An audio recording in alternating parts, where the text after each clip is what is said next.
Hello everyone, Alex here. The reason I am featuring this video from Business Insider is because I remember in December 2019 I was interviewed by Business Insider, and during that time I was not aware that it would be launched on YouTube. And sometime in April there were so many crew members and people telling me that they saw me on YouTube. And of course, I was surprised because I had no any recording or any videos uploaded on YouTube during that time. And I asked the link and they gave it to me, and I saw that I was on YouTube, and it was actually the interview made by Business Insider sometime in December 2019, and it was launched on YouTube last March 9, 2020. And there's so many comments about the number of incinerator, because I mentioned in the interview that we have 2 incinerators, 1 and 2, and actually they are numbered 1 and 2, and those numbers 1 and 2 are very important on our part, because we are using either 1 or 2 when we are burning, and it should be reflected on our logs or our record. I do hope that this clears so many comments on the original video, because I could not respond to all of them. That's why I made this video, and I got the footage or video from Business Insider so that we can connect it. Thank you.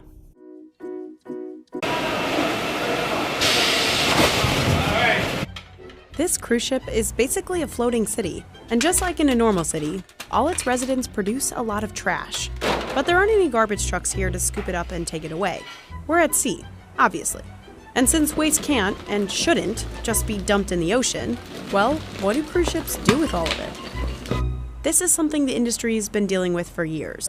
Cruise lines have been working on systems to purify water and deal with waste inside ships. Up until now, these types of options weren't available. All this new tech was built into Royal Caribbean's largest and newest ship, Symphony of the Seas. The company says it's a zero landfill ship, which means it uses everything from recycling to water filtration to deal with its own waste. And this guy is in charge of making sure no single water bottle is unaccounted for. Welcome to Waste and Recycling Center. We're down on Deck 2, a secret crew-only area of the ship. Crew members check all the ship's trash cans for recyclables and bring them down here for Alex's team to handle. Despite being the only waste facility on this massive ship, it's surprisingly quiet. Alex said the busiest time is in the morning, when things are unpackaged for the day. This is the waste streams that we have. Every waste stream has its own way of handling it. There are separate teams to deal with each incoming recyclable: glass, cardboard, plastic, and metal. This is our incinerator room. So we have 2 incinerators, 1 and 2. This area is manned 24 hours a day. We have 10 crew members who are working here, 5 in the morning and 5 in the evening. Crew members separate glass into colors: green, brown, and white.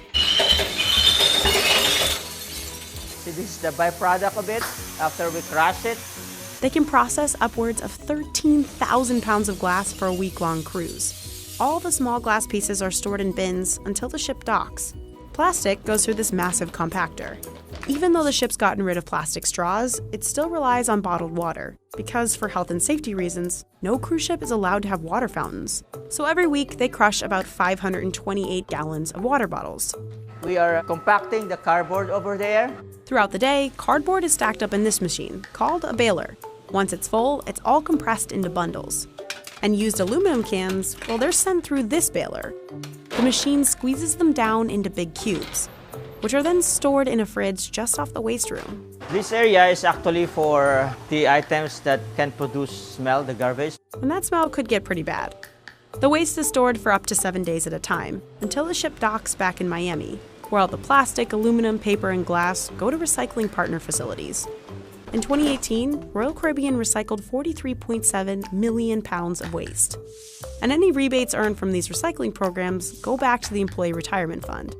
The cruise line is hoping that it's a nice incentive for employees to bring recycling down from their own crew cabins. So what about things that can't get recycled? For example, food. Every week, the ship loads up 600,000 pounds of provisions. But for the food that's not eaten, well, the company had to figure out how to get rid of all of that, too.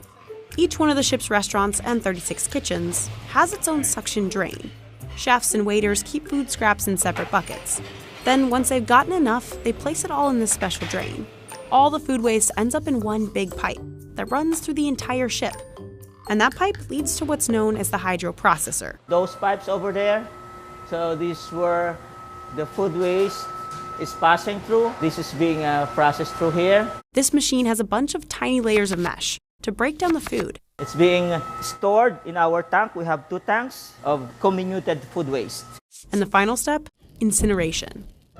Now let's talk about your toilet waste. Yep, we're gonna go there. It's all part of the water treatment system on board, controlled from the engineering room. All the wastewater that we are generating on board the ship is being collected. Nothing goes overboard unless we have run it through a treatment plant. Water is divided into 2 categories. Gray water, from sinks, laundries, and drains, and black water. That includes everything from the galleys and your toilets, including your urine. This is then being mixed together and run through the advanced wastewater purification plant. The purification system purifies the water to a point above the US federal standard, which is almost safe to drink. And then it runs several filtration processes before it's being kept on board or it's being discharged overboard when we are at sea with a certain distance from land in order to meet the different local and international regulations. Anything that can't be recycled or reused on board goes to what's known as a waste-to-energy facility. Now, we didn't get to see it for ourselves, but Royal Caribbean said heat or gas from the waste is collected and converted to energy. It's definitely within their best interest to be the most environmentally friendly because it significantly can reduce the waste on board, the weight that they have to carry, the fuel usage, and it reduces our operational expenses as well. And after 1 week at sea, the recycling gets cleared out, incoming provisions are brought on board, and the crew prepares the ship to start the process all over again.